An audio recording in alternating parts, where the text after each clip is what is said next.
This is the final word story time, 245 with Adam Collins and Jeff Lemon for Maurice Blackburn Lawyers, Australia's #1 plaintiff law firm. This is the show where we tell you the stories of the history of the game. We've got a book coming out which is about this very thing in a few weeks from now. Come to our London book launch, Jeff. I know a lot of people have said to me, I'll see you on the 10th. That's not necessarily reflected in the number of people who've sent Matt Thacker an email to tell them that they are coming. So if you wish to come on the 10th of November, you are very welcome at the, what's it called? The Jolly Ranger. They're in Vauxhall. Keep thinking of the Jolly Rancher. The Jolly Roger? The Jolly Rancher? The Jolly Rancher? The Jolly Gardener? It could be any of them. Jolly Gardener, there you go. Could be any of those four. I just don't know anymore. But it's the Jolly something or another. Could we rename Ben Gardner from Western Cricket Monthly the Jolly Gardener? That's a good idea. Maybe. He'll be there, I'd imagine. I wouldn't say he's jolly. He's good-natured, but I wouldn't. Ben's got jolly. Don't worry about Ben. Ben's got jolly. I hope he's listening. Hi, Ben. Phil Walker and Joe Harmon, who run the show at Western Cricket Monthly, will be on stage, so to speak. I don't know whether it's a stage literally, but they'll be behind microphones with you and me talking Ashes, and Daniel Norcross will be with us talking the book and story time and other bits and bobs. So it's a nice sort of farewell event for us. We'll be together for a few days doing media around the launch of Bedtime Tales for Cricket Tragics, which is the book that's been written out of this very show that we are recording today, the 220 odd that we had recorded before the book process began, the best 22, and away we go. If you're not in London, go to the book launch in Melbourne. Our home ground launch, 27th of November at the Commercial Club Hotel, which is in Fitzroy on Nicholson Street, and Paddy behind the bar will be very nice to you. And you'll get a free beer. A Stomping Ground beer is being supplied. I think there's a keg. I say everyone gets a free beer. If too many people show up for a keg, then I don't know how many beers are in a keg. That's not an equation I've got in my head. Never thought about it. What is it, about 50 litres? Grams into an ounce. Okay, we can do those litres into a keg. Liter with schooners or pots into a keg. Difficult. Keg. I mean, a keg would be metric, wouldn't it? Surely it's litres in a keg, and then you've got pints coming out of it. So I don't know. Figure that out. Kettle over a pub. That's the real quiz. There's no RSVP for that. We just just rock up. All good. Because, it's our hometown. We probably don't need to hustle. But Matt needs to know roughly, broadly speaking, how many people are coming along. So that link is in the show notes, as a lot of other things that we're doing. I want to order the book and all that jazz with the book. Book stuff in the notes. Come on the 10th. Come on the 27th. There are 2 launches, and Jeff will be with me in London for a few days doing media, which will be fun. And that is all ticking over beautifully. Jeff, it's the 245th episode. That was Nobby Clark's cap number. He was a left armer who played in Test cricket in that interwar period, which I so adore, including in the 1934 Ashes. A distinctive name, Nobby Clark, played 8 Test matches. I think we've done him on Storytime many years ago. 88 imperial pints. Well, now we're getting into Adelaide territory. Sorry, I just got distracted looking up kegs. But isn't an imperial pint, I don't think that's what the Adelaide, in a quirky way, I don't think the imperial pint means the same thing as the Adelaide imperial pint means. I think the Adelaide imperial pint, generally speaking, don't get cross if you're from the South Australian territory. Status, the pride. If you're the pride of South Australia, if you're listening right now, Darren Jarman, and we have got our jargon wrong. I feel like an Adelaide pint is, broadly speaking, a bit bigger than a Sydney schooner. Yeah, it's definitely smaller than a regulation pint. But Adelaide, South Australia, Hilltop Hoods, I agreed, yes, indeed, we could be here all night. They're only charging $1.50 for imperial pints. But what is an imperial pint? We don't know. There are 58 litres in a keg, allegedly, according to a volume converter that I just looked up. Right, we have a show. About 100 beers then. It should be about 100 pints of beer, or about maybe 90 beers. Yeah, or maybe about if we do pots, 180 halves. I was going to say, if we do pots in the Melbourne way, then maybe there's room for 160 odd beers. And if we had 160 people into the commercial club, that would be intimate and plenty. Lovely. It'd be great. That's plenty. So come along. All right. We got a show to get on with. Storytime is fueled by the game of No Pledge. No Pledge, the game we play with nice people on the internet who fund the program by sending in a contribution in a number configuration that relates to cricket in some way. We have to figure out what it means. A quick revisit to begin with, because I have a bone to pick with you, Alex Brown. Here we are. We're going to throw down on the show. So we did Alex's number last week. The number was, I think it was $1.56. $1.56. It was some $15.60. It was $15. $15.60. Yeah, yes, that's right. It was more. Alex got deeper into the pocket than $1.56. Thanks, Al. Appreciate it. Now, and Alex Brown loves an argument. This has not been lost on us in true. our time corresponding on the show. So followed up when I gave the answer with, and I quote, "I cannot believe Jeff didn't get there with my nerd pledge. It's really not that hard." Okay, them's fighting words, Alex Brown. Allow me to demonstrate here. The clue for the pledge, the original clue for the pledge was his remarkable total is 88 at time of writing, and this is the day it went better than any other. The number was 1560. 88, Tim Southey hit 88 sixes at the time that the pledge had come in, ended up with 98 of them in test matches. And in the innings, when he hit the 88 six, when that innings finished, he had a test average of 15.6. The number was $15.60. So it all fitted perfectly. I thought that was the answer I gave. Alex says, no, you're an idiot. You missed something obvious, looking around for something else. The only other thing we can see is that his highest first-class score with the bat is 156, which could also match with $15.60. Made for Northern Districts against Wellington in 2012. Rescue effort, they're 6 for 161. Southey takes the score up to nearly 400. And then dines out at both ends, takes 5 for 69 in the second innings and makes the other mob follow on and wins the game. Next best score was 83, never got anywhere near his highest score in first-class cricket again. But Alex, what does that have to do with 88? So I sent a message to Alex and said, okay, there's the 156. Is it to do with that? But your clue started with the 88 test sixes, which has nothing to do with the highest first-class score. And Alex replied, the 88 made me look up his Cricinfo record that day, at which point I saw he had a first-class century. Now, how am I supposed to know that, Alex Brown? How am I supposed to read your brainwaves and know what made you look up the page where you noticed the thing? Because if I may direct the court to your original clue, remarkable total is 88 at time of writing, and this is the day it went, referring to the previous, the subject. Which is the test number. The subject of the sentence, not the object. Yeah. It went better than any other. So it has to.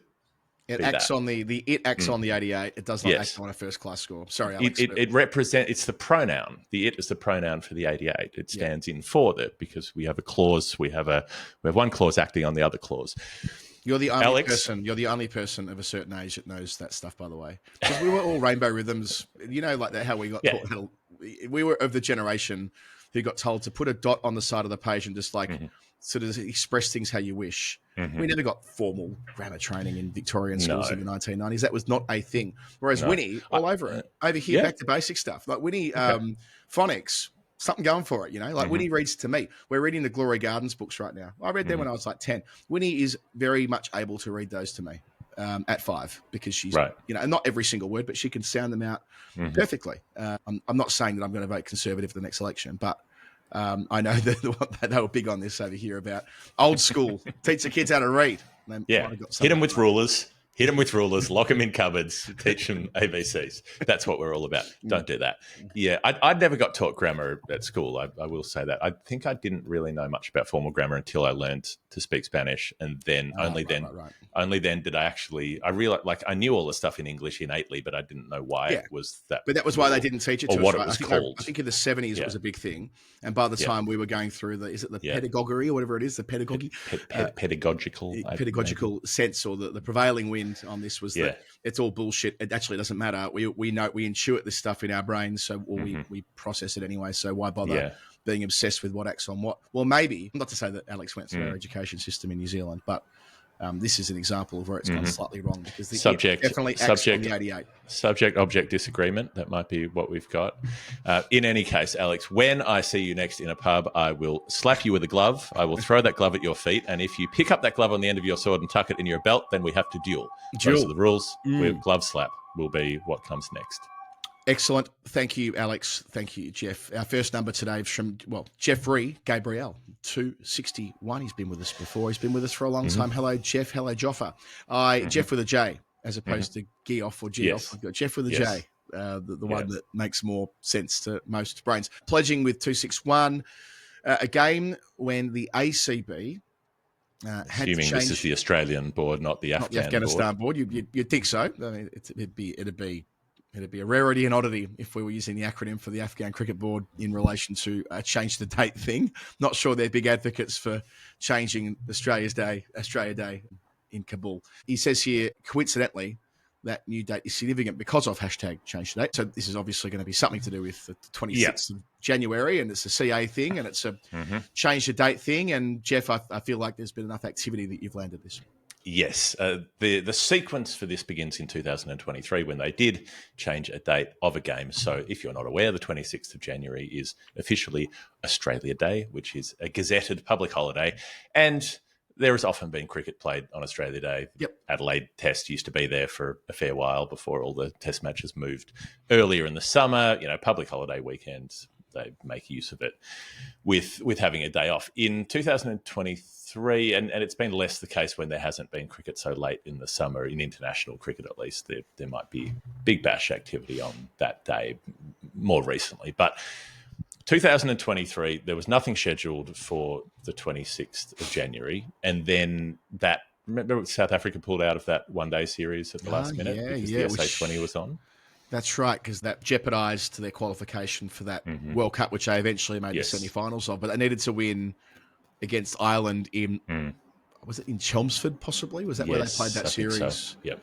We interviewed Andy Balbirnie around that time, didn't we? But yeah, I do. That was one of those quirks where, South Africa on a couple of occasions prioritised their domestic cricket over their national team. They cancelled an ODI series for the men's team. One of those was meant to be in Hobart, which meant that Tassie didn't get an international game that summer, which meant that they needed to get one according to the contracts with CA. So CA moved the women's series around and said, well, you can go and play in Hobart instead. But the Big Bash rankings at the time meant that the Hobart Hurricanes might have had to play a final in Hobart on the 27th when the women's game was supposed to be played. So suddenly the Australian women's team, who weren't going to be playing on January 26th, were now playing on January 26th. Ash Gardner, one of the most prominent members of that side, is Indigenous. She's Murrawari by background through her mum's side. So she put a post up which said, the quote said, "It doesn't sit well with me as an individual, but also the people I'm representing. For those who don't have a good understanding of what the day means, it was the beginning of genocide, massacres and dispossession. When I take the field for this game, I will be reflecting and thinking about all of my ancestors and people's lives who changed from this day." And obviously a bunch of people yelled at her about it and other people supported her for it. And that's the nature of saying things on the internet, particularly as a woman, particularly as an Indigenous woman. So if you don't know the January 26th stuff, as somebody who's not Australian, very briefly, that's when the first fleet arrives in what becomes New South Wales, the anniversary of that. It's the founding of colonial Australia, and the idea that is the point where the nation that we have now starts. And so there's sort of this idea that that's the natural day to celebrate the fact that the country now exists, which in a range of ways isn't really true because all of the colonies were separate entities at that point. They all had their own different days of founding and they all celebrated their own different days of founding up until Federation in 1901. They had Empire Day, which was a bigger deal back in the early 20th century, and then Anzac Day from 1915 or from 1916 when it becomes commemorated for the first time, becomes a bigger thing. And Australia Day still doesn't exist as such. They hold things called Australia Day, which are fundraising days for the First World War, but they're not on January 26th. Ironically, Adam, there's a group around this time which call themselves the Australian Natives Association, which means that you have to be white but born in Australia to join the Australian Natives Association. And they lobby to have that we should have a national day of some sort. But a lot of people at the time didn't want it to be January 26th because the first fleet was a convict fleet. And they thought that was a bad way to celebrate the country as it became by the fact that a bunch of convicts showed up on a boat to found a penal colony. Yeah, that's right. And look, there are similar inconsistent threads with what is now called King's Birthday, but Queen's Birthday. And I wrote a piece about this a long time ago now, advocating that it move away from using that nomenclature instead. And around the same time of year, it's the land rights decision. Mabo decision in High Court is within a week of the referendum in 1967. So they have Reconciliation Week, and it's around the same time of year. Again, I don't remember. I'm sorry to say, but it's in late May. I think it's actually late May, so it's near when Queen's Birthday is. So like changing Queen's Birthday for a Reconciliation Day has always sort of made some sense to me, and others have subsequently argued it too. Australia Day, Jeff, going back to our time in primary school, Australia Day was the Monday nearest to the 26th. So Yes. I'm not saying that Australia Day wasn't the 26th forever, but the way in which it was interpreted, certainly in that post-1988, was huge in 1988. Yep. It was a massive thing, the bicentenary. But in the years that we were in primary school after that, it was occasionally the 27th, 28th, 29th, whatever. Yes. And there was no huge deal around that. It was just acknowledging that it was a nice time to have a public holiday at the end of January to coincide with the 26th. Near enough was good enough. Yes. And that was the case in a number of states. So it was 1994 when it was formally federally gazetted as it has to be the 26th, and before that it moved around quite a bit. That makes sense. Yeah, that all makes sense to me, because there's also the history of Anzac Day, which I know that we now, and it's revered for, it should be a day that is commemorated appropriately, no doubt. Yeah, it's a day. It should be a day for reflection, but it's often turned into a day for drum banging. No, sure, but I mean, I don't think anyone in the modern conversation's advocating for Anzac Day to be abolished. Well, there were campaigns for that. If you go back into the 20th century, I studied this at university. Even in 1984, as late as 1984, there were significant protests on the streets and questions about what Anzac Day was representing. It wasn't until Bob Hawke went to Gallipoli in 1990 for the 75th anniversary of what happened on the 25th of April 1915 that changed direction as well. And from the 90s onwards, Anzac Day took a whole different meaning with it. It's interesting that both Anzac Day and Australia Day in the same sort of 4-year period have a huge amount of energy invested in them, and that obviously continues to the generation that we're now in. Yeah, so the actual meaning, or how meaningful that day is specifically, is, I think, overblown in a modern context. So it's between 1935 to 1940 when it's nominated as the day broadly. But like you say, that day moves around, certainly in some of the states, up until 1994. And it was protested by Aboriginal protesters as early as 1938 as being a day of mourning, not as being a day of celebration. The protest of it has as much historical length and validity and value as the supposed celebration of it. So, the flip side of this being a day of celebration, hurrah, the day that our country started, aside from the 60 to 80,000 years before that when some other people were here. The flip side of that is that all of the original inhabitants were then subject to invasion, death, dispossession, disease, mistreatment through the frontier violence era initially, and then on through being rounded up and pushed into smaller and smaller areas, having language and culture destroyed by the kind of missionary system that they were pushed into, the stolen generations, and on it goes to this day, where you still have far worse health and education outcomes on average for Indigenous people across Australia. So in this context, to say, we're going to pick our one national day of celebration and it's going to be the day that white people first showed up, seems a little tone deaf, I try and be aware of what standards were over time when trying to judge. I think in the mid-90s, patriotism was interpreted differently. I just feel like we were the conversation was different in a whole range of ways. I don't think it was anywhere near as divisive in 1994 as it is now. Remember when at the grand final... It wasn't that big a deal, I don't think. Yeah, remember at the grand final, this is going to sound like a small thing, but remember when the Seekers sang I Am Australian at the grand final? That would never happen now. That would never get over the line now. That song would be seen. If that song was advanced as anything more than a part of the Seekers back Telstra ad.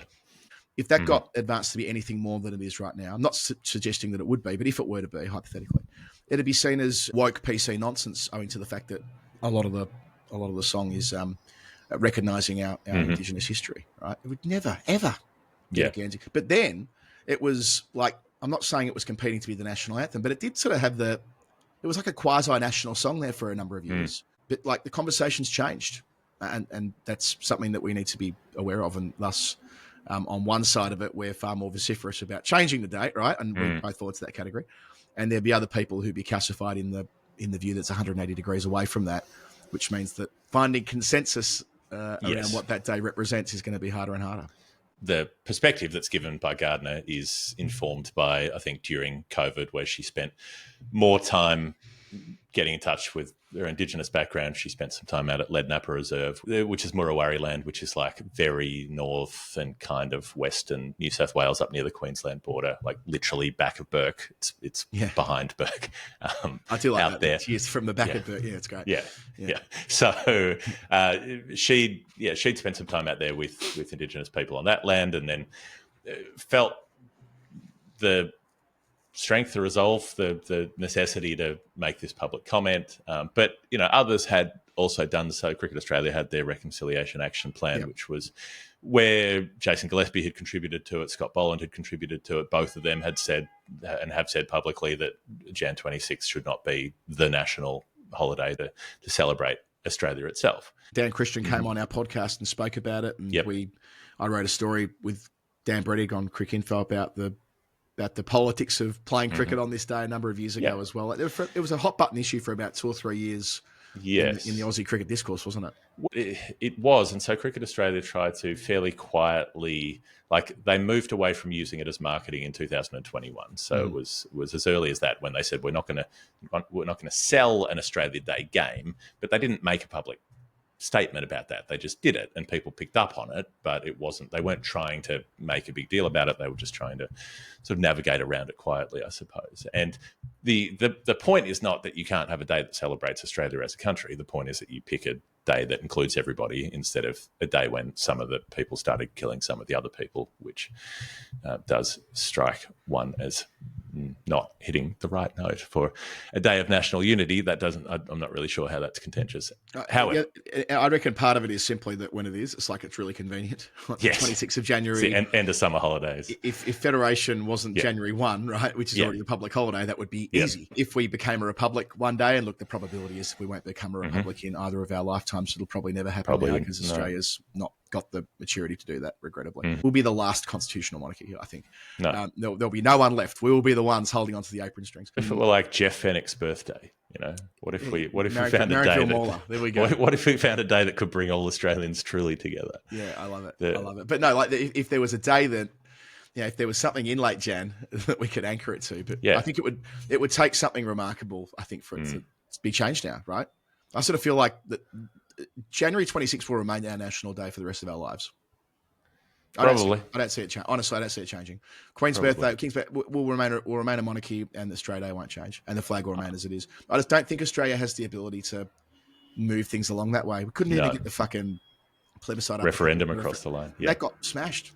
That got absolutely fucking carved up. We are virtually, despite the fact that the Republic public polling runs at above 50%. Good luck with that. And that's coming from someone who served for many years on the National Executive, and I was the Victorian chairman. It's going to take an enormous shift in the way that the public interpret constitutional and identity issues. And 20 years in this scrap myself, I don't see where it's coming from. There's no political ambition on it. There's no desire. There's no will to take on the fight about it, because then you have to have the fight, and you're already having enough fights about the things that That's a fair point, by the way. That's a reasonable argument. If you're a government who's trying to do a million things, identity issues can slip down. I get that. I understand that. But that is a shame that we haven't, what's unfinished business? It's 20th century unfinished business. Yeah. We're a quarter of the way into the 21st century, and we still haven't got our bits done on, it should have been done in the...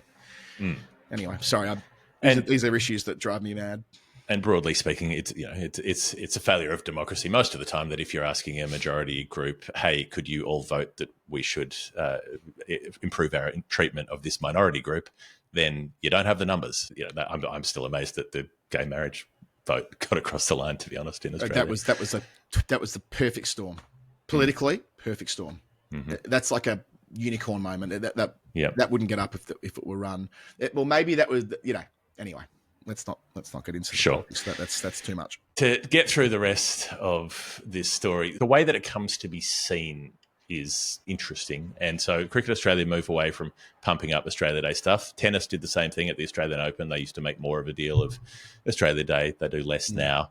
It's sort of incongruous that we have our final word game is usually on or around Jan 26 because that's the public holiday. So it's the only day that we can get the nice turf ground in Sydney because the real cricketers aren't playing on it. But it's something where at that game, somebody, each time we've played it, somebody in the circle at the start of the game has led a conversation about the traditional owners of the land in that area and has drawn focus to that as that we're playing in some ways to do something against what January 26 represents for a lot of us who find it to be a shitty choice of a day without a lot to celebrate, where we would probably quite like to celebrate our country in a way that didn't feel like Jan 26 feels. Anyway, the CA approach is to be strategically fairly quiet. So they have the 2023 thing where they move the game. 2024, they have the West Indies Test match, includes Jan 26, but it doesn't start on Jan 26, and they don't do anything specifically to commemorate it from memory. There wasn't the West Indies game at the Gabba, the pink ball game. No, they were pretty. They managed that pretty well, I think, from memory. Yep. I think it kind of went through without comment past it all, didn't it? I think that was a triumph of. There was a bit. Yeah. There was some. People are still trying to litigate the argument, which I'll come to in just a moment as I finish this off. So, 2025, they didn't have a game on the 26th, and they said it was because the Australian Open final was on the 26th, and they didn't want to clash. But then for next year, January 2026, there's nothing scheduled either, even though there's no tennis clash. And again, they didn't draw attention to it. They just released the schedule, and there it is. The Big Bash finishes on the 25th, and there's no international cricket on the 26th. So it passed largely without comment from what I can tell. I don't remember this being a story at all, but some of the right-wing press tried to make it a story, which I found when I was researching this, because I went back and dredged up some of this. So here is the always full of integrity Daily Mail headline, quote, Aussie cricket bosses make shock decision about the most controversial day on the national calendar, and fans will be furious. Were they? Were fans furious? I don't know if they were, because I can contrast that with no memory of seeing this discussed at all. What games are you supposed to get on there? There's no tour around then. What are you supposed to do? So in this article, Adam, those quoted by saying that we shouldn't play on the 26th are Pat Cummins and Steve Smith. Mm-hmm. Those quoted saying we should are Greg Ritchie and 3AW morning host Tom Elliott. Greg Ritchie, what did he do? Remember Chris Barrett wrote a yarn with something that Greg Ritchie did? Was he doing them? I don't think it was the Mahatma Coat voice, but it wasn't far away. I think he still was doing that, more recently than you would imagine. It was a top end game in 20. I'm going to get the details wrong here, so I won't elaborate. But there was something he did when emceeing something. It wasn't the you're not thinking of the ground announcer at Alice Springs with Monty Panesar in 2013. I don't remember anymore, but I know it's a while ago. It was a Chris Barrett story, but yeah, Tom Elliott. If you were to pick 100 radio hosts out of a hat, you would know that Tom Elliott would take this position. That's fairly clear, given his family links. His position in this article was Pat Cummins is a hypocrite because cricket is from England, and so if England hadn't colonised Australia, Pat Cummins wouldn't have a cricket career. Thus, he can't criticise the colonising of Australia. So that's an interesting take to have. You can When's he going to seek pre-selection for the Liberal Party, by the way? I took it as read that Tom Elliott would be in the state parliament by now. Amazed. So I'm surprised that he hasn't, given his old man had that ambition back in the day, and given he uses that program as a platform just to run the talking points. I'm surprised he hasn't had a crack himself. I'm sure he will. Yeah. As I was arguing before, you can acknowledge the significance about something without making it the day of pageantry or the literal day of celebration. You can acknowledge it, and you can have a day of celebration on a different day at a different time. The funniest bit of this whole thing, Adam, that I realised when looking this up is that the Daily Mail now wants people to subscribe to read their shit online. Imagine paying money for the Daily Mail. I didn't know that they'd moved to an online pay model, because historically it was a clickbait model, because so many people rush to the gossip column, and there's that sidebar of shame or whatever they call it that people. Well, that's it. But there's the 80-word headlines full of capital letters and whatever. But are people going to go through the paywall and give you cash? I don't think so. Anyway, the other mob jumping in, of course, was Sky News, because why not, on their website. Now, they had an article on their site. The headline, Adam, is Cricket Australia faces backlash after omitting games on January 26, with critics accusing the governing body of prioritising woke virtue signalling. Ding, ding, ding, ding, ding, ding, ding. Bingo card is full. Now, of course, critics and backlash and all of that is just quotes from shows on Sky News. So they quote like 3 or 4 of their hosts, and then they quote their guest, Pauline Hanson, who they called up to ask about January 26th. Someone who's in paying. I feel so sorry for the good journos that work at Sky. There's still some. I think about poor old Kieran Gilbert, and gets to do some brilliant work from Canberra. But think about the way in which he and his colleagues, Tom Connell's and other, who work up there in the bureau and are gun journos, and they end up in this at this organisation, which not just After Dark, but the website. And all, yeah, it's just how they've been able to go from being like when I worked up in politics, how Sky News was regarded, and how important it was to sort of shaping the conversation and all the rest of it, compared to like what it is now, which is what you're saying there. It's just a punchline, isn't it? A lot of the social media stuff and beyond. If you're the last few remaining, it's like you're the characters in the room at the end of Jurassic Park, where like a bunch of you have been picked off one by one, and there's half a dozen left sheltering in place while you try to restart the generator so you can get the electric fences back up. But too late for that. Anyway, Pauline Hanson, whose entire career has been built on being politically divisive, says that this is politically divisive to not play cricket on January 26. I love the phrasing of the way these things are presented. One Nation leader Pauline Hanson also weighed in, is the quote, by which they mean they called her on a video call and presumably paid her money, because they often pay her money, to talk to them on the television. You've got one of the dipshits on the TV saying that Cricket Australia are losing money because they have concentrating too much on things like this. So the logical endpoint being that if they played cricket on January 26th, they wouldn't lose money. I don't know. Another of the quotes is, "It is a big slap in the face for Australians. For many Australians, it is a step too far." And then Pauline Hanson's quote is, "I think it's disgusting. Cricket is very much a loved sport by many Australians. It breaks my heart to see it slowly unravelling here." And let us revisit what they're actually talking about here, which is a T20 international was not scheduled on the 26th of January, because that's the only game you could possibly play there, because the Big Bash is over. You'd have to specifically schedule a tour, but there's not going to be any test matches at that time of year except for that odd anomaly.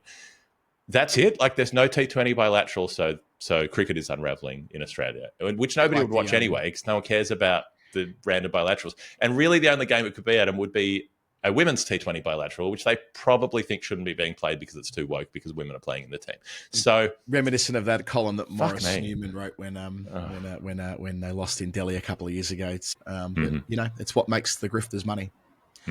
These are the quotes and these are the lines and these are the angles that make people get on TV and be able to continue to earn a living in the media. They have to do this. Not that they don't want to do this, but this is a very viable way to make a living. And that's part of the sadness that where this conversation started about the national conversation, that there is so much of this that, it's overwhelming. I'm pretty sure that's where Jeffrey Gabriel was going. And basically you're at the position now where, Cricket Australia have avoided the scheduling 2 years running. I think the conversation's running out of steam, so hopefully they won't feel like they've got to walk that back in subsequent years, and they can just carry on doing it, and eventually fewer and fewer people will carry on about it. But that's where we are at the moment. Jeff, quick break. When we return, I'm going to do my first answer. Then you're going to do your second answer. That's the way it works on Storytime. It's the Final Week Cricket Podcast, Storytime 245. It's me and him. It's brought to you by Maurice Blackburn Lawyers, Australia's #1 plaintiff law firm. Cannot wait to be doing some Maurice Blackburn events through the summer, being able to actually be in situ with their team, with their lawyers and the work that they do, including had this sent to me during the week. They've got a great blog where they go through the work that they do. I had a client by the name of Kenneth from Dandenong, which is where I'm from. After World War II, when there was the Victorian housing boom, it relied heavily on what we now know to be asbestos materials. One of the young workers was Kenneth, who helped build Victoria's public housing through that period of time, installing asbestos cement sheets in porch ceilings and entranceways of housing commission homes in Dandenong. Again, my grandparents lived in one of those, in a housing commission home in Dandenong after World War II. So this struck a chord with me. Mask and respiratory protection weren't provided, and nobody was warned about the dangers of working with asbestos. Kevin then retired, collapsed with mesothelioma, which is the asbestos disease. Once a fitness fanatic, Kevin is no longer able to get out of a chair without assistance. He engaged a lawyer who is a specialist in diseases at Maurice Blackburn, who immediately lodged a compensation claim on behalf of him with Housing Commission Victoria, and he was provided at the end of that process with a substantial financial settlement, which will ensure he receives the best care and remains financially stable. So this is a story we know well, Jeff, about asbestos and what happened in the 20th century in Australia. But as we see here with Kenneth, as recently as 2024, this is still an affliction. Well, the after effects are still decades long. It's a 20th century cause and a 21st century instance of the cost becoming apparent. And of course, Maurice Blackburn have been involved in various class actions over the stretch of time and other work on behalf of their hardworking Australians. So look at them in our show notes or search them as you would in the usual way. Jeff, as we move to the second segment, it's my first number. It's for Nick Donovan. Nick sent through 523 in the Sterling. It's Nick Donovan, and I don't think there is a clue. I think we just went straight on with the number. Oh, yeah, no, you're right. We did. That's right. I spoke to Nick. I got a clue off him. I said, oh, mate, what do you reckon? No, I had a feeling. This was sleuthed to an extent. We thought it might be about Stuart Broad. And this links back to a really great feature I was watching on Sky last week when I was laying on the couch feeling sorry for myself at one point. Well, it was a couple of weeks ago. I was crook. And Broad's done a whole bunch of episodes with Nas about his great spells in Test cricket. And it's really cool to watch back because, Broad had so many of them. This particular ep was about Joburg in 2016, but there was the spell at in 09. There was the spell at Durham in 2013. There was the End of Ashes trilogy at Trent Bridge in 2015 and a range of others, because you can't have it all. Like, I think with Broad, it's worth remembering that there were days when it went very poorly. Like I remember Perth 2017 as an example of that, when Mitch Marsh and Stephen Smith got right on top of him on a flatty there at the Wacker. And, well, not a flatty. It was very quick on day one, wasn't it? But by the time that Smith and Marsh were plundering them on day three, it felt flat as attack. In a long career, there will be great days and there'll be not great days. So you've got to celebrate the beauties, and Broad had so many of them.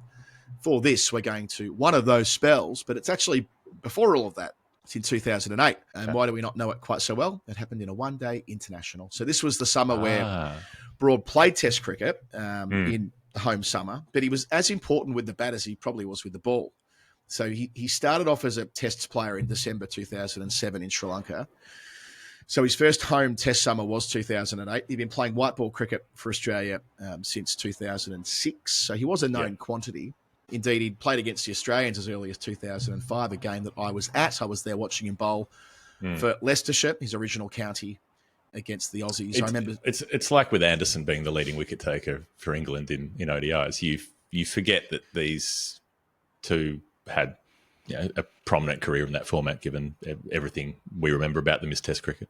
Yeah, for a really long time. White ball career, both instances. And I think it's possible Broad's maybe even the second most wickets for England in one day. Certainly Anderson's still top of that list and may remain there, given how many one-days are played now compared to when he was in his white ball pomp. I went to Grace Road to watch in 2005 when Leicestershire played the Australians, and I was there with my mate, the late Rob Padmore. Padders, keen to tell me all about Chris Broad's lad, who we'd heard a little bit about. So we watched him play that day.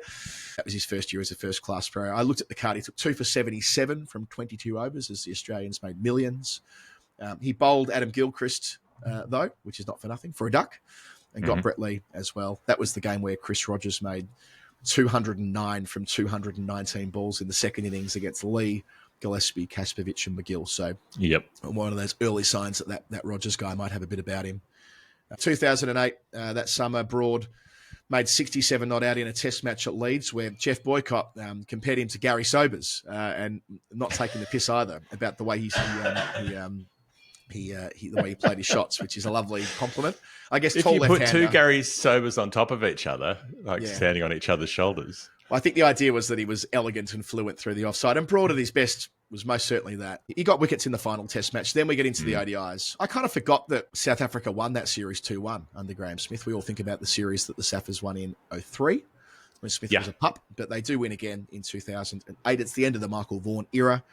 He plays his last test match before bowing out with injury there. That's when KP starts his brief tenure. That's the Peterson texting bit, isn't it? That's 2012. Peterson texting is the series after that. 2008, he captains at the end of the series. It's that weird time between the 05 Ashes and the 09 Ashes where they do have that very low ebb in the West Indies, isn't it? Yeah. In the start of 09. It's the Andy Flower bit. It's the Edge, the documentary. That's right. Where it starts. It starts there in Jamaica when they're all out for not many at all. When Jerome Taylor bowls them out. And then we did do an interview about the Edge many years ago with Felix White. His book's out this week, I should say. Whatever will be, will be. It's a book about the FA Cup last year. He went to every round of the FA Cup and he's written. It's a bit of a sequel to the book that we featured on the pod in probably 2021, thereabouts, which was about his own life. And this is where it picks up. So England were going better in the ODIs. They ended up winning at 4-0 with one washout.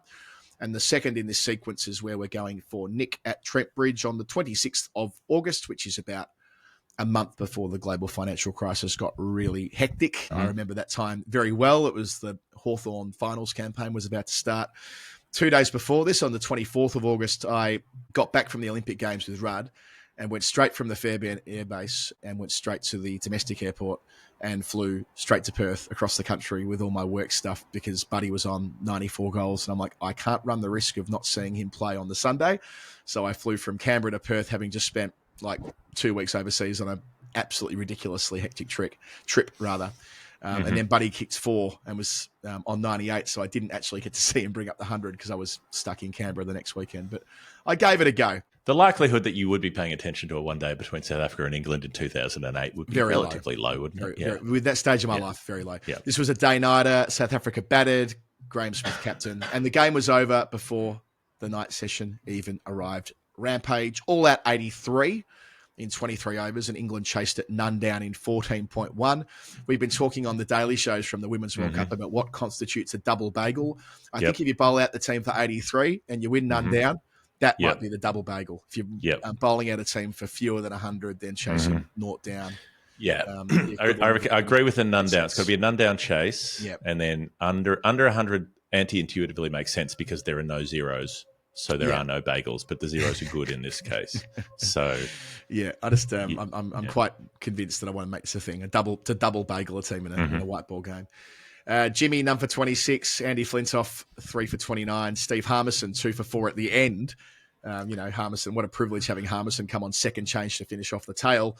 At the start, it was Stuart Broad on his new home ground. He'd moved to Notts by that point. He was hitting 88 miles an hour straight away. It's forgotten how quick Broad was at the start of his career.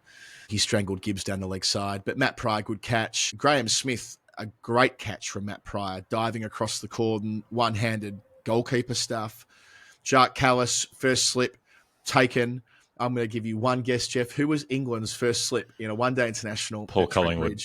Wasn't Paul Collingwood. No? It was O.A. Shah. He would have been in the gully. O.A. Shah was at first slip. I mean, I could have given you 50 guesses and you wouldn't have got that, I don't think.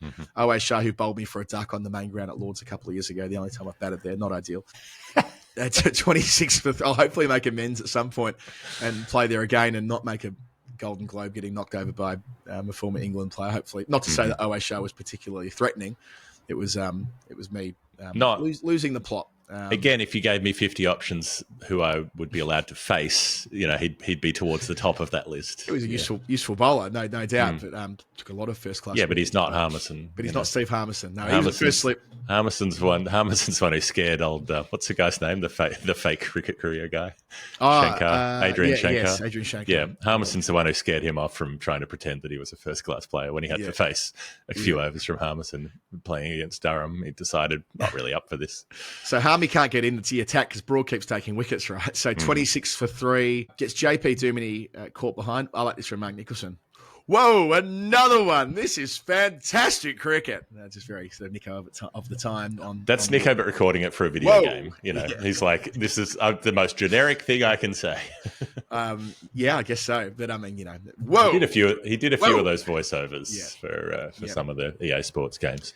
After Richie packed it in. He's kindly doing an interview with me when we're out in Australia for another project. So hello, Nico. I doubt that he's listening, but he might be. I doubt it. He's a busy guy. But unless we have Bruce Springsteen on, that's the only time he would listen. 4 for 9 Broad's got at this stage. Then a 5th caught behind. He is the first England bowler to take a fifer against South Africa in one days. At that stage, they're 53 for 7. They're all at 83, as I mentioned before. 10 overs, 3 maidens, 5 for 23. His first big day out as an England quick. And Nick's point was that, is this the best England one-day attack ever? Not a bad shout with those 4 bowlers I mentioned before. Flintoff, Harmison, Anderson, Broad. That is pretty bloody good. And, he was by any measure away. What a career to come, to think that it was still going 15 years later at the Oval where we capped it in 2023. Kind of funny that this will be the first Ashes without Broad. So a lot of emphasis on the first Ashes without Anderson since 05. Well, it's the first Ashes without Broad since 06-07, which is significant as well. But as we said on the weekly show last week, Broady will be there. Boy, oh boy, will Broady be there. All 5 Ashes test matches, doing his thing on Channel 7 and with us on SEN. Hopefully we'll be doing a couple of things with him around the podcast as well, which will be great. So looking forward to him having the summer of summers as, without a doubt, the most high-profile pundit on this upcoming Ashes. the premier shit stirrer out of the current lot as well. If England are in it, if they manage to if they manage to jag one of the first two, he is going to piss off so many people. Clearly, he knows what role he's playing. So he wants to be a real broadcaster. He's putting in all the yards like Atherton and Hussein did. He said that in an interview recently. So he's not just relying on shock value. So he's doing the lead comms quite a bit for Sky over here and that type of thing. So he'll be around forever. But obviously is more in touch with the shit-stirring nerve than almost anyone in the history of the game. So I'm looking forward to it. And, I would urge Australians not to get too upset. This is all part of it. It is all part of the game. So anyway, that's for Nick Donovan, who I think he ran a marathon last week. I think I spotted that Nick's been busy again. He's done lots of work for us at the Lord's Tavern, has raised shitloads of money up in Edinburgh in 3 consecutive years. So good day to you, Nick. We will see you soon. Very good. Anna Forsyth is our next pledger, another long-time pledger to the show in Canadian dollars, $4.60. The short clue here, Adam, is confusing. It says an very sexy knock. I don't know if that's a typo or if that's some sort of clue or if it's a very sexy knock that you can't help root but for. Now, root but is like capital R root, capital B but put together as one word. I think it's supposed to be a joke where it says you can't help but root for, but it's also invoking Root and Butler. What's going on here? 2 things. And very sexy knock. Remember when Anna sent us myriad pledges back in the day when she was hammered about Finney? Yes. So she might have had a drink. Love Anna. Great. Actually, Anna was one of the first people who she was the person, wasn't she, that got Discord happening. She pitched it to me and said this would be a good idea. Yeah. And then you and I spoke about it. I was quite nervous because I hadn't been on message boards for years and didn't really know what was going to happen. And Anna sort of steered us towards safe harbour because her Discord channel is very successful with the NHL pod that she hosts. She's been one of our finest ever final nerds and well beyond that. So hello, Anna. Hopefully catch you again soon. And Root Butt, Jeff, I know nothing of what's going to come next, but I know that Anna has in the past been peripheral to a lot of excellent /fiction when it comes to professional cricket. I'm certain that Root Butt is one of the combinations that might have featured back when that was prominent a few years ago. That makes a fair bit of sense. A bell was ringing in my head towards the end of researching this, which I started out doing relatively seriously, but the clue did indicate it wasn't that serious. So you're doing a portmanteau, I assume, with Joe Root and Joss Butler in the manner of Brangelina. There was Benifer. Bryn. There was Broad and Finn was Bryn. Okay. There was the Pat Cummins and Mitch Marsh one, which was like really, really well written. I remember reading it like, fuck, a lot of work goes into these things, A lot of love goes into it, right? A lot of blood's going to the fingers when they're being written. But yeah, the Cummins Mitch Marsh one. I don't remember what it was, but yeah, you're right. They're all portmanteaus, the way they're written and the way they're explained. Right. So all fictional, of course, and all plenty of fun. Sure. But we're going back. I'm not even sure if it still exists. Anna can tell me if it does, but it was pandemic-y, I think. It was quite a pandemic-y thing where these essays, if you like, were being written and published, and they were great fun. I see. Well, there's a degree of linguistic divergence that's being used deliberately here, I feel, because you've got something coming from North America, but via the UK, but then being used in the Australian context, perhaps, because, root and butt together, well, people who understand the lingo can draw their own conclusions from that. It reminds me, Adam, of we've talked about the show Frontline a few times in recent months, given your proclivity for watching it while you're on tour. But the bit where the American producer takes over the show and they have the questions flashing up on the screen, one of which is, so who is doing the rooting? Which is supposed to mean the barracking, the supporting, but it is received differently by an Australian audience, and I think that's what brings about his downfall. The American producer who they hate. Yeah. Remember when Jim said on radio? I don't know what year it was when he goes, "Yes, England this year coming out in the verbs cook and root," or something like that. That's fair. Yes, there were a few of them. Attacking in verbs. Alphabetically. So I haven't had the pleasure of reading Anna's work in terms of the combination of what Joss and Joe in the fictional terms get up to and how closely related it is to the portmanteau. It's different, I should say, to the portmanteau that Barrett was using when he was talking about Rowett and Coley as Roko. Because I don't know if there's any fiction involving those two. There probably is if the internet's big enough, Rule 34 and all the rest of it. But it is confusing with Roko for us as Australians because I'm like, Rowan Connolly? Are they, like, why do they keep talking about Rowan Connolly on the cricket? Well, yeah, maybe some fiction that involves Rowett, Coley, and Rowan. And Rowan Connolly. That would be terrific. That would be Rococo. Rococo, which is an arcade fire. I was going to say, which is a very good track 4 of the Suburbs. Rococo, great song. Let's do it. Let's write it. So I don't know about the sexiness part, Anna. This is a part that only you know, and that you're going to have to share with the broader Final Word universe if you want that to happen. In terms of how it comes about with the number, it did take me back to the 2015 Ashes. Now, I had to do during the week, Adam. I had to vote in the top 50. The Guardian's doing a top 50 Ashes players ever. Don't worry. So they sent us. Don't you worry. I spent way too much time working on that. Good. I'm glad. I got a couple of former Australian players to do it as well, which was fun seeing how our perspectives differ. Right? Okay. It was good. Good fun. Good harmless fun. Look, I felt much better qualified to do it from several years of story time, particularly through the early years of going, okay, and this. I'm going to reveal this. This may be a controversial choice. I put my top one wasn't Bradman, wasn't Warne. All right. Spofford. The Ashes don't exist without Spofford. It's definitely arguable. I put Bradman as one. I couldn't not. What I will say though is that I spent ages going from 75 to 50. There were caveats on how many from each year, and I'm sure you know. And I had Alex Bedser at 51, and I couldn't handle it. I was like, I'm like, this is not right. Yeah. Then in my copying and pasting from one document to the other, I lost a player, which meant I'm like, you know what? I don't even care if it's like Shane Warne who I've missed. Yeah. I'm not checking who I've missed because it means that Alex Bedser can appropriately slot into my 50. There were too many of them. Yeah, so I was feeling guilty for. None of our votes will go public, I don't believe. I think it's all done as an aggregated thing.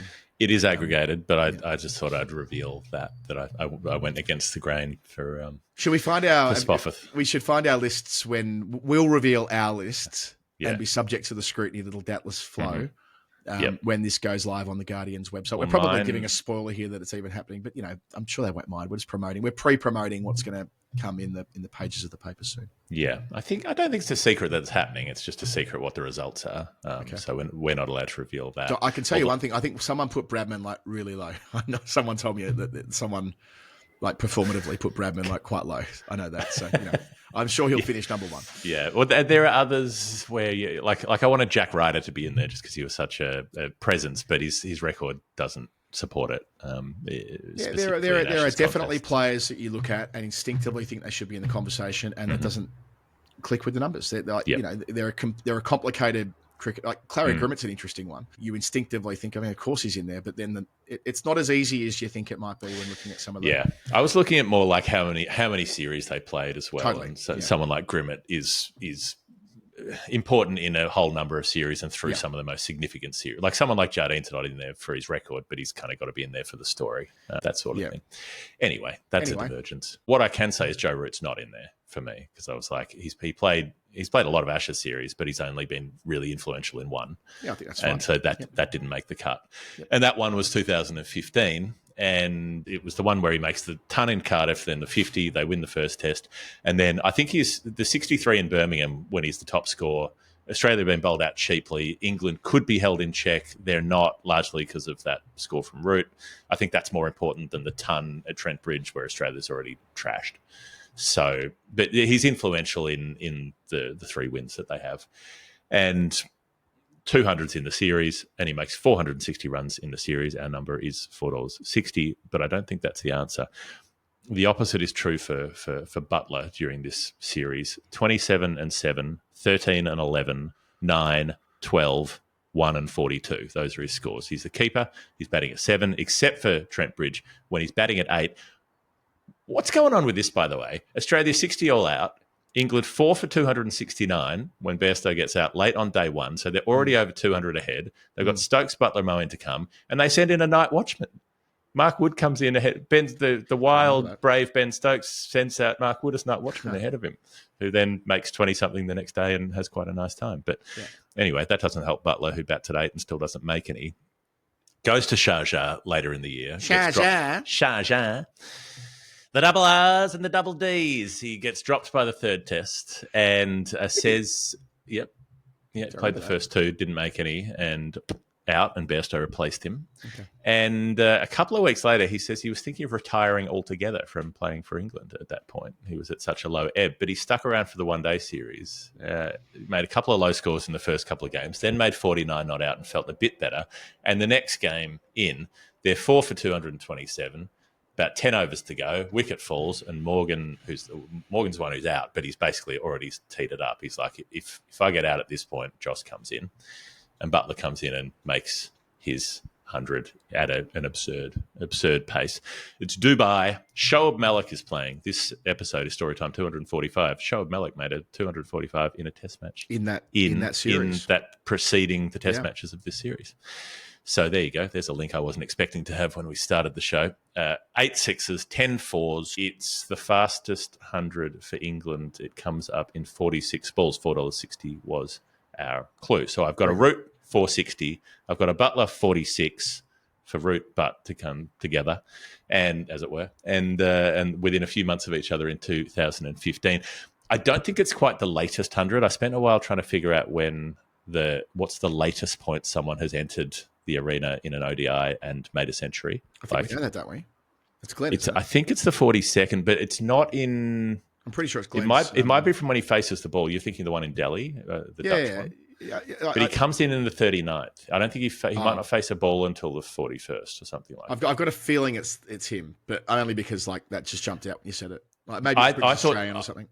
I thought the same thing, and I went and double-checked it to be sure, and I was surprised to see, because I thought he came in the 42nd over. I thought it was 41 point something, but I think he starts scoring in the 42nd or something like that. Like maybe he doesn't face for the first 10 balls or whatever it is. Okay.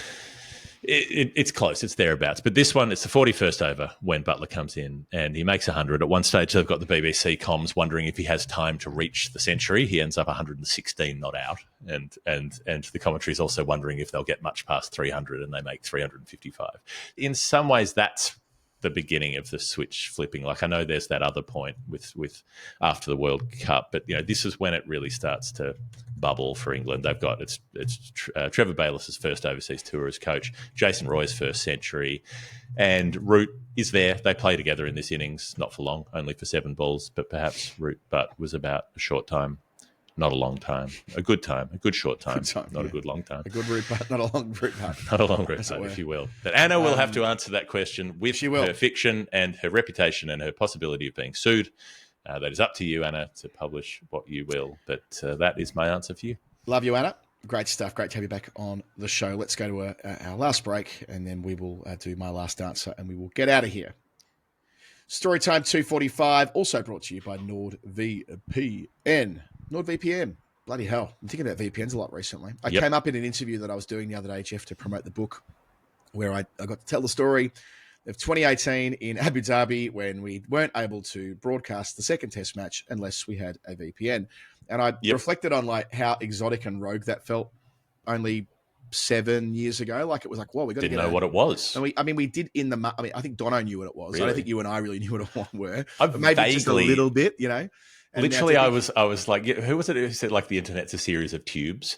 My entire conception was that the Al Gore bit?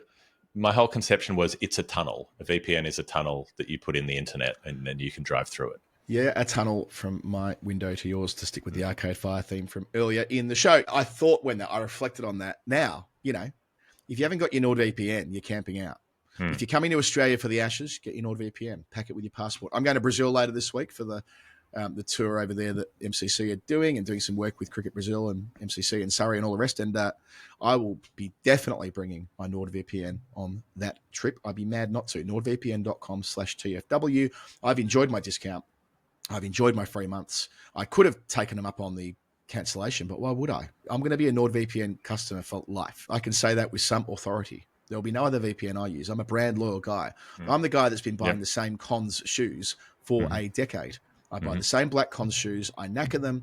I buy them again and again and again. And so it will be with NordVPN, because it does what it says on the tin, and you can do it in virtually any country that you might go to in the world. Virtually. If you're in the Kingdom of Bhutan, virtually, privately, you can do it virtually and privately. If you're visiting, what's another country that you may not? Bhutan's one of the most difficult ones to go to. If you're going to, Iran, I'm not sure, maybe not there, but maybe not. If you're visiting places that you're more likely to go to in this world of ours, it's almost certain that NordVPN will be there for you as well. And thanks to us, you get it cheaper.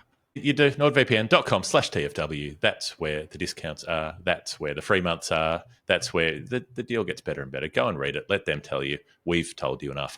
Lee Couchman is our last pledger for the day. The Couchman.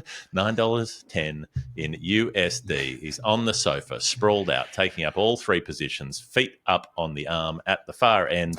And Lee says, inspired after playing John Farnham's You're the Voice for My American Wife as proof that there was a pop song with a bagpipe solo. Other hints for this non-cricket pledge is that it's connected to the Northern Territory and the Dean Jones testimonial. Before you begin, Adam, I will say bagpipe solos in songs.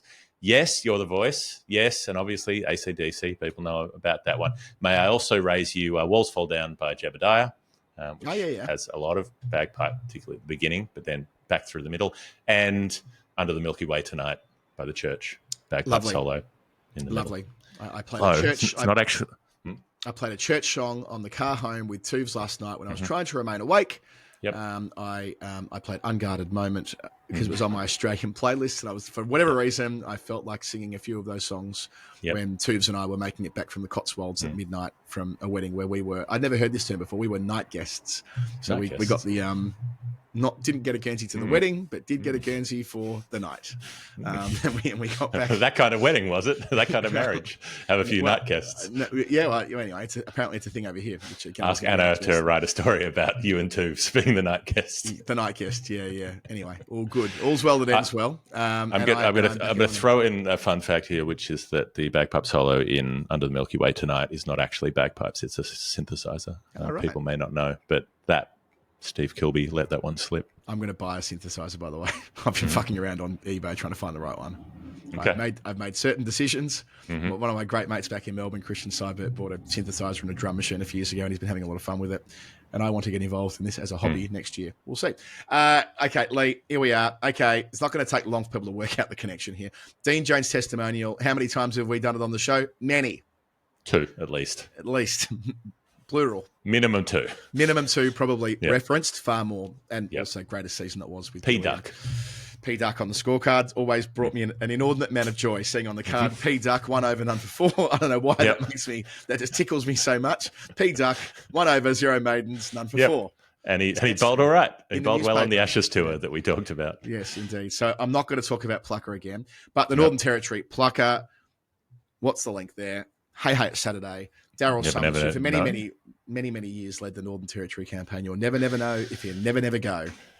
And what are we see the never now?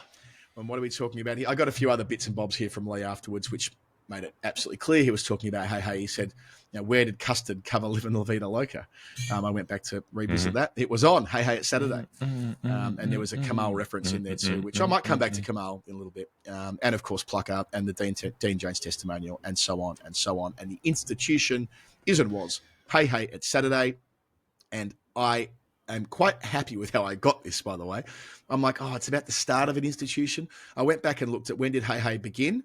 On the 9th of October, 1971. Our pledge year is 9/10. 9/10, 9th October. Very good. Good from me. Good from me. Occasionally one of these lands. So just after footy season, that's relevant. It'll come up why it's relevant soon. God love our patrons, by the way, sending through the starting date of Hey, it's Saturday, 1971 as a nerd pledge. To a cricket podcast. Cheers, guys. And this will be not an answer about cricket. Funny that. Our second answer today, which will have nothing to do with the game that we cover. Right. Potted history. Ran from the 9th of the 10th, 71 to the 20th of the 11th, 99. Daryl Summers involved the whole time. Came back later in 2009. The less said about that absolute shambles, the better, when they tried to bring back blackface at a time well beyond the point when people knew better. It was an institution, though, for all of its faults. It promoted Aussie talent. And if you're a child of the time, I was 15 when it finished, Jeff, you would have been a couple of years on from that. It's a major part of a lot of childhoods. I didn't realise it only went from being the cartoon show, which it started as in the 70s, to a Saturday night variety show in 1984, as we knew it as children. Mm-hmm. So from the John Blackman voiceovers to Dickie Nee to Jackie McDonald to Ding Dong Drysdale, Maury Fields, Wilbur Wilde, Russell Gilbert, Ricky May, names that roll off the tongue from the glory days of Hey Hey. Red arrived in 1984. Played the bad guy. Red Simon, sorry, of course. Played the bad guy, but, clearly a musician of some repute with Skyhooks and well loved. I didn't realize that they were playing a Skyhooks gig, and they on the big screen they put up Daryl and Ozzy Osrich, and there was some interplay between Red on stage and the screen or something, and we should get him in to be on the show, and that's how he was recruited to Saturday from something funny he did on stage with Skyhooks.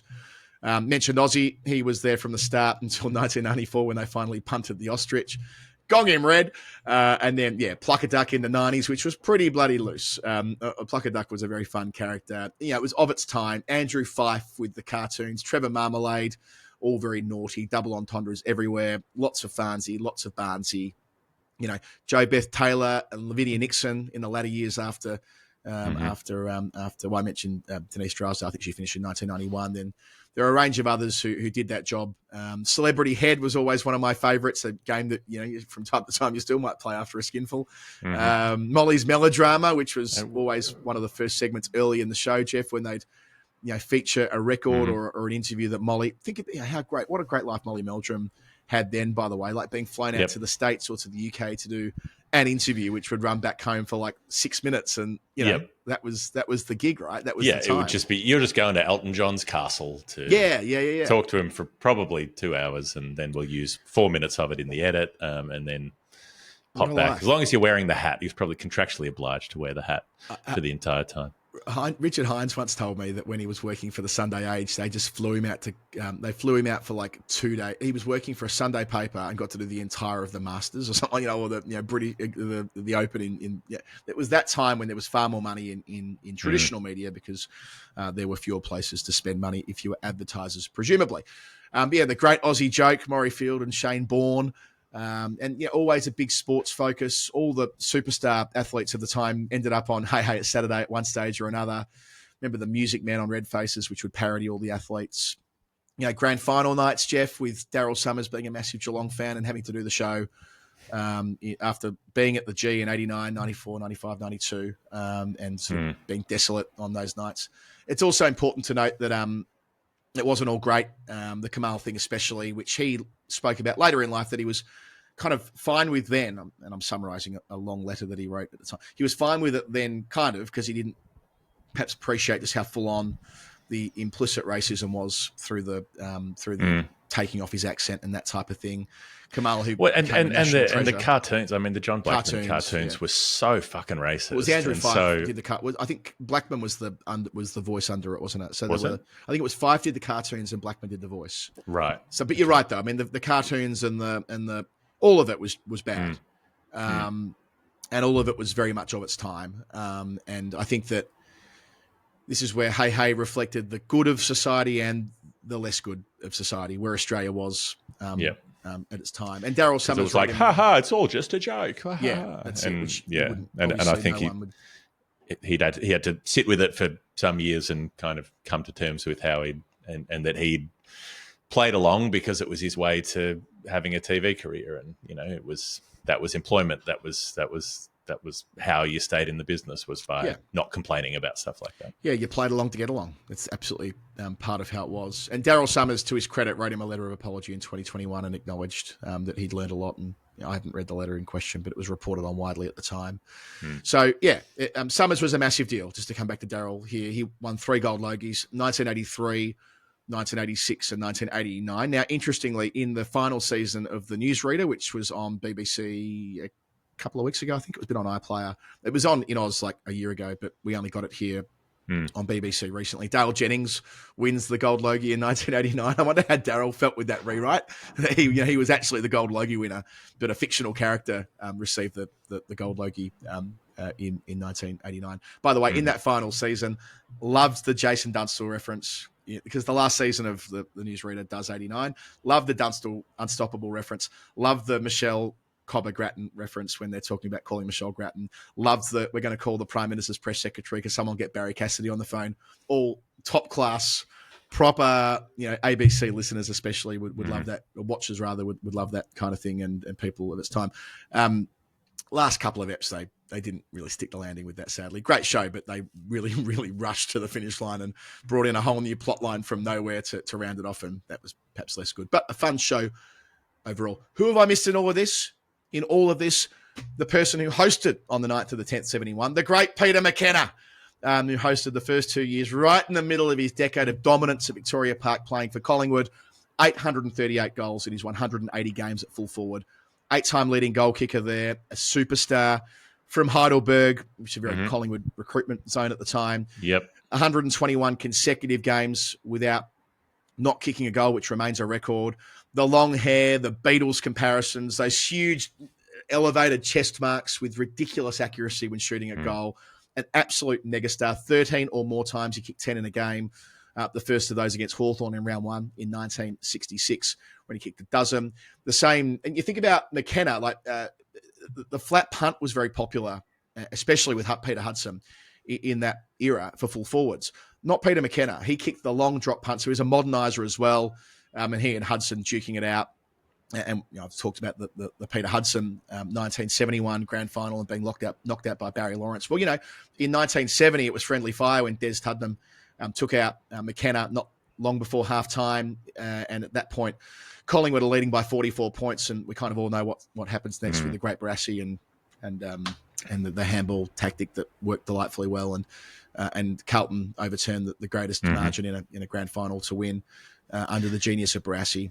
And McKenna doesn't therefore win a premiership. It's in that era where Collingwood played so many grand finals, but they aren't able to seal the deal between 1958 and 1990. So how's he, does he get into TV from notoriety from being a player? Superstar. He is the Dermot Burton of his time in terms of he's everywhere, right? Yeah. So because I know I've come across him in that essay that I mentioned that I wrote about Australian music in Australian sport music, and so Peter McKenna comes into that because he has a very, very bad song which I found from 1971 just before this, so it'd be September, be a month before this first broadcast, which is called Smile All the While. Yeah. And I listened to it probably 8 or 9 times while writing this essay because it was so awkward and painful. It's on another TV show, and they've got this audience of teenage-ish girls in their sort of stiff kind of early 70s outfits, and their very helmety sort of hair and their starched collars and whatnot, going, "Yay, Peter! Yay, Peter!" And they're waving signs that spell out Peter McKenna and whatnot, while he sits on his stool with his Beatles hair and does this very anodyne sort of singing performance. Yeah. I mean, he was, but this was the thing, right? He was, he kicked 143 goals in 1970. So a lot's made of, again, Hudson's 150. Now, the year before that, McKenna could have broken the record. 134 in 1971, 130 in 1972. I'm like, this is brilliant. And this is the years when he's hosting Hey Hey, his peak, 71 and 72, albeit after the season as a post-season project for him. He's a singer, as you say, when he's playing, a teacher as well, commentator forever. Never write off Hawthorn. Never write off the Hawks. Peter McKenna, I can hear that echoing through so many old tapes of watching Hawthorn play in the 80s. He's the commentator on the 87 prelim, famously. Love he and Bob Skilton calling the end of that game together. Buckenara trip! Buckenara trip! And then Bobby Skilton and him at the end with McKenna. He's a champion, Buckenara. If he kicks this, Hawthorn are in the grand final. And it's true. Hawthorn have won. Poor old Melbourne. And all the rest of it, as Hawthorn fans would remember well from that very, very famous victory, which I would have watched live if my dad hadn't taken us home in the final quarter. Take it to therapy, Adam. Take it to therapy. But I was in the car park when... Thanks, Daryl. I was in the car park. I remember we knew when we were driving home. How the fuck did we leave a prelim early when there was a couple of kicks in it? Anyway, but yeah, he properly captured the chaos and the passion of that moment. Then in the 1990s, he returned as the sharpshooter. Remember, he's a sharpshooter for a couple of grand finals and big games. They'd pop him up behind the goals and give special comments on goal kicking. And I love the fact that they brought back a version of this for the grand final this year with Matthew Richardson who was sat up in the stands behind the goals, providing special comments in the 2025 AFL Grand Final. And there were lots of tweets, and I think there's one from me. And Dylan Leach and I were exchanging messages saying, he's doing the Peter McKenna. Richo's the sharpshooter. And then one other bit of colour from Peter McKenna. In my time working for Tim Holding, when I first started working in politics in 2004, he became the ministerial driver, part of the ministerial driving ranks. So Peter McKenna was driving around ministers. I'm pretty sure he was Candy Broad's driver when Candy was the energy minister. How's that for a career arc taking place? Well, he was later in life. He was probably in his late 50s or early 60s by this stage, McKenna. And for a number of years, he was just part of the crew. And there was lots of newspaper stories, and clearly people were very excited when they were driven around by Peter McKenna. I've got a feeling Tim had Peter McKenna for a week when someone was on leave, and there was a sequence of events which led towards him driving Tim around a little bit. But I think he was Candy Broad's driver mostly. Candy was energy minister then, I think. Yep. Ken McAlpine was their chief of staff. He'll tell me. Ken listens to the show, dear friend of ours, in Final Word Land. Hello, Kenny, if you're listening. Anyway, one night I have a great memory of being in the Beehive in the pub around the corner from my flat in Hawthorne, where I was living in that era, and Peter McKenna was singing karaoke and truly loving life. There were people all over him, absolutely all over him on a Thursday night in Hawthorne, belting out the classics. And, he's a larger-than-life character, one of the best footballers of the 20th century. When full forwards were full forwards, the great Peter McKenna, and the inaugural host of Hey Hey It's Saturday. There you go. I did not know that his life had that much in it. After the early parts that I was spending my time researching. Still with us? Don't you wish you lived in an era when you could don't you wish you lived full forwards or full forwards? Like, don't you think we have lost something in our life by not having? I know you occasionally get them, like when Gunston kicked 70 odd this year. That felt, lead out chest mark, kick a goal, big high pack marks. Yeah, like full forwards, 8 for one, 10 for the other. Like we were very, very lucky to be at the back end of that. I guess that we were in our childhoods were the very end of when that was a thing. It'll never happen again, but yeah. I would like an era when full forwards were full forwards. I also like not living in an era when racism is light entertainment on television for the most part. So there are trade-offs. It's imperfect. The whole show. I don't know what you're going to title the show, Jeff, but this has been a bit of a 90s show, hasn't it, in some ways, in reflecting on things that were normalised and complicated and grey area. I think sometimes we've lost the ability to talk about grey area, about things being in context, like fucked up, but you kind of understand how it happened. Yes. And we so race to the extremities of every argument in society now. Like, I think it helps to understand why things happened and the way that they happened at the time to help make sure that they don't happen that way in the future. That's a sensible thing to do without retrospectively crucifying people. It doesn't achieve anything. I would say there's a lack of clarity about wanting to understand why something happened and excusing something happening. I think those are two different things, and they're often conflated into being the same thing. I agree, but I think sometimes we become vaguely obsessed with applying the 2025 standards to what happened before in a way that isn't helpful. Like, it just means everyone backs further into their corners and hate each other more. And anyway, this is a bigger conversation.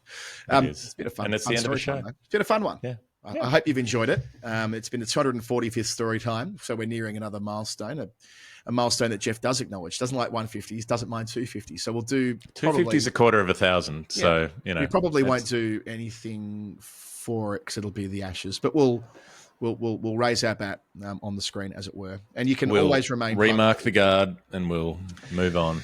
Yep. You can be a patron. Why don't you become a patron before we hit 250? If you like these types of conversations, support them the way that you best can by going to patreon.com/thefinalword. The link's right at the very, very top of the show notes. And if you want to sponsor the program and partner with us through this roller coaster ride of an Aussie summer that's coming up, I'm dropping this in way too late, but do it. If you're listening, you might be a big fan. Adam at finalwordcricket.com. Be in touch, and then we can work together through the months that follow, when the attention on our show and on the game more generally is going to be almost certainly more than ever before. I think that's a good plan, and I think our show is done. It's been story time 245. Thank you to you for listening. If you made it all the way to the end, we love you very, very much. We Women's World Cup semi-finals. Daly's coming up for that. The final approaching as well. A weekly show at some point in there. And on we go, and it will be November in just a moment. Then, well, we'll do what's next. All right. Have a nice weekend, even though we're releasing it on a Monday. Have a nice weekend anyway. Have a nice next weekend. Bye.